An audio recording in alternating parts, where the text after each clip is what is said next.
मूकं करोति वाचालं पङ्गुं लङ्घयते गिरिं यत्कृपातमहं वन्दे परमानन्दमाधवम्।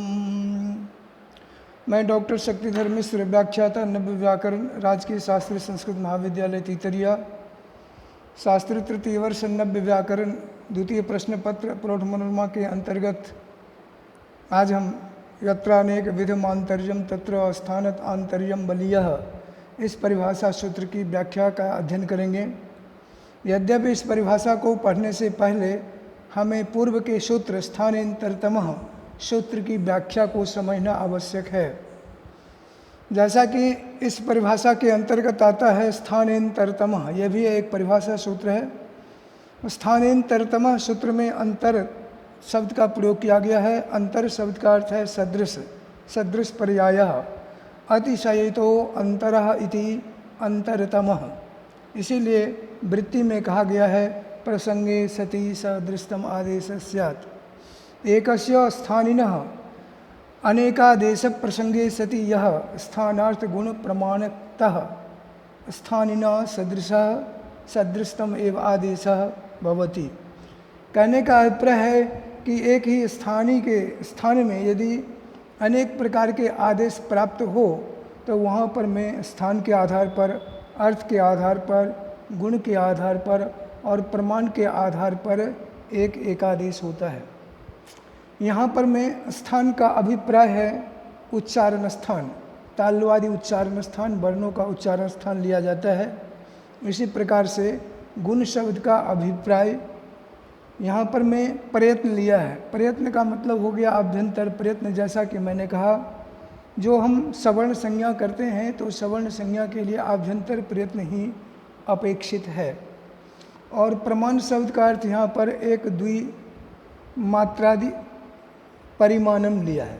एक दो मात्राकृत परिमाण को ही हम यहाँ प्रमाणकृत कहते हैं। अब क्रमशः यहाँ पर मैं हम उदाहरण देंगे। स्थान तो सादृश्य जो हुआ, इसका उदाहरण है शुद्ध्युपास्य। शुद्ध्युपास्य जब हम प्रयोग बनाते हैं तो उसमें देखते हैं सुधी धन उपास्य। इस स्थिति में सुधी के इकार के स्थान में इको यनित सूत्र से यन होता है। इको यो हम यन करते हैं, तो इको यो ही क्यों होता है, ये प्रश्न आता है। क्योंकि यो यन के स्थान अंतर्गत देखेंगे चार वर्ण आते हैं, य व र ल।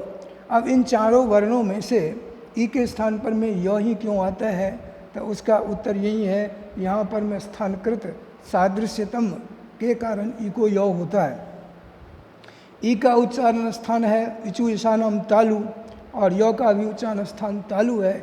इसीलिए तालु स्थान स्थानकस्य इकारस्य स्थाने तालु स्थान को यकारा, इस प्रकार से कहा गया है। इसी प्रकार से अर्थकृत साम्य का उदाहरण है त्रिज्वत क्रोष्ठु। त्रिज्वत क्रोष्ठु जो सूत्र है, इसमें देखेंगे क्रोष्ठु शब्द से स्थाने क्रोष्ठी इति त्रिजनवद रूपम लभते, ऐसा कहा गया है। तो क्रोष्ठु शब्द के यह जो उकारांत है उसके स्थान में त्रिजंत आदेश होता हुआ अर्थ साम्यात यहाँ पर में क्रोष्ठी शब्द एवं त्रिजंत आदेशो भवति, इस प्रकार से लिखा है। इसके बाद होता है गुणों के आधार पर समानता। इसका उदाहरण है बाघघरी। बाघघरी में देखेंगे बाघ आगे हरि है। इस स्थिति में यहाँ पर में हम झयो होन्य तरस्याम सूत्र से पूर्व सवर्ण दीर्घ कर पूर्व सवर्ण करते हैं। तो पूर्व सवर्ण का मतलब है पूर्व में जो वर्ण है ग, उस ग के सवर्ण ग के ह के स्थान में आना चाहिए।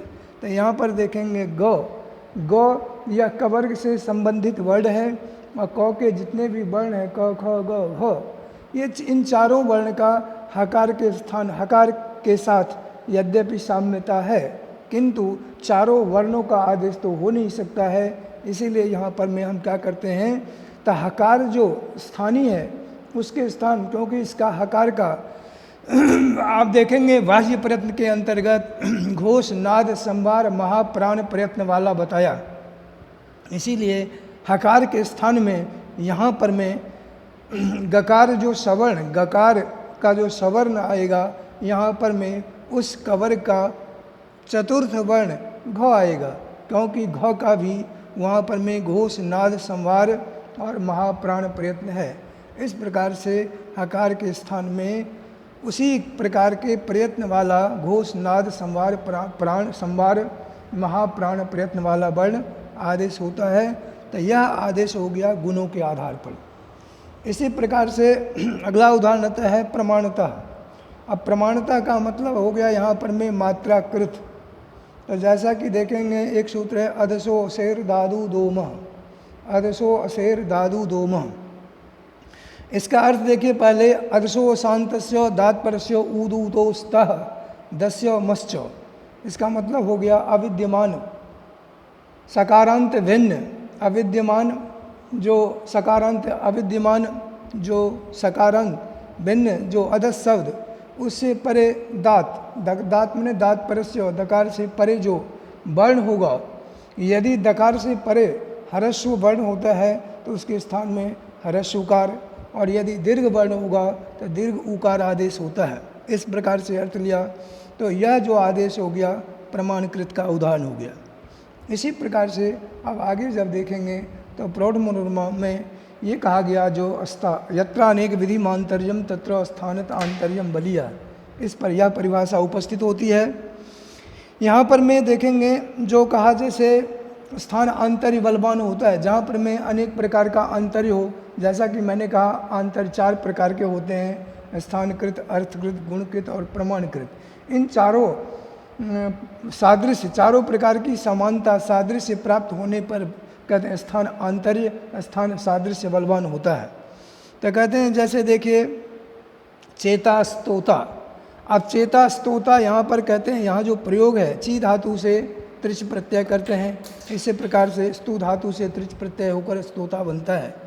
तो ची धातु को यहाँ पर में सार्वधातुकार धातुकों से ची के इकार को एकार गुण होता है, स्तु के उकार को ओकार गुण होता है। तो यहाँ पर यद्यपि ये कहा गया यदि हम प्रमाण के आधार पर करते हैं तो ची हो गया एक मात्रिक हरस्व है, और ये हरस्व होने के कारण ये एक मात्रिक हो गया। तो एक इसी प्रकार से स्तु में जो उकार है ये भी हरस्व है, एक मात्रिक है। तो इसीलिए गुण के अंतर्गत जो 3 वर्ण हैं अ ए ओ, इन तीनों में से यदि मात्राकृत हम देखें तो ई के स्थान पर भी गुण अ होना चाहिए और उ के स्थान पर भी गुण अ होना चाहिए, किंतु ऐसा नहीं होता है क्योंकि इकार का और अकार का उच्चारण स्थान भिन्न है। ई का उच्चारण स्थान तालु है, उ का उच्चारण स्थान ओष्ठ है। तो यहाँ पर कहते हैं स्थान भिन्न होने के कारण प्रयत्न, यद्यपि मात्राकृत समानता होने पर भी यहाँ पर उच्चारण स्थान भेद होने के कारण यहाँ पर में आकार गुण नहीं होता है। इसी प्रकार से स्तोता में भी यहाँ पर आकार नहीं होता है क्योंकि दोनों का उच्चारण स्थान यहाँ पर में भिन्न है। उ का हो गया ओष्ठ और अ का हो गया कंठ। तो स्थान भेदत्वात् यहाँ पर में अकारः गुणो नो। तो यहाँ पर में गुण हम करेंगे ई के स्थान पर में एकार, उ के स्थान पर में ओकार, क्योंकि ई का उच्चारण स्थान भी तालु और ए दई तो कंठ तालु, इसीलिए यहाँ पर में ए ही गुण होगा।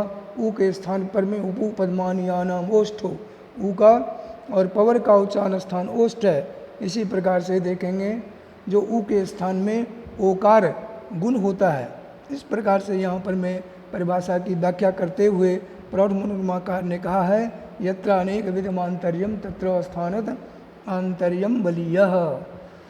इस परिभाषा की व्याख्या की है और इस प्रकार से इस परिभाषा के अंतर्गत आप जैसे कि पढ़ेंगे जो अनेक प्रकार का आंतर्य होने पर में स्थान आंतर्य को प्रधान माना गया है और इस आधार पर में शुद्धि उपास्य प्रयोग में यहाँ पर में देखेंगे मूल में लिखा गया है अतएव इकारस्य स्थाने स्थान आंतर्यत्वात् यकारः एव भवति। इस प्रकार से इसकी व्याख्या की गई है। अस्तु तावत्।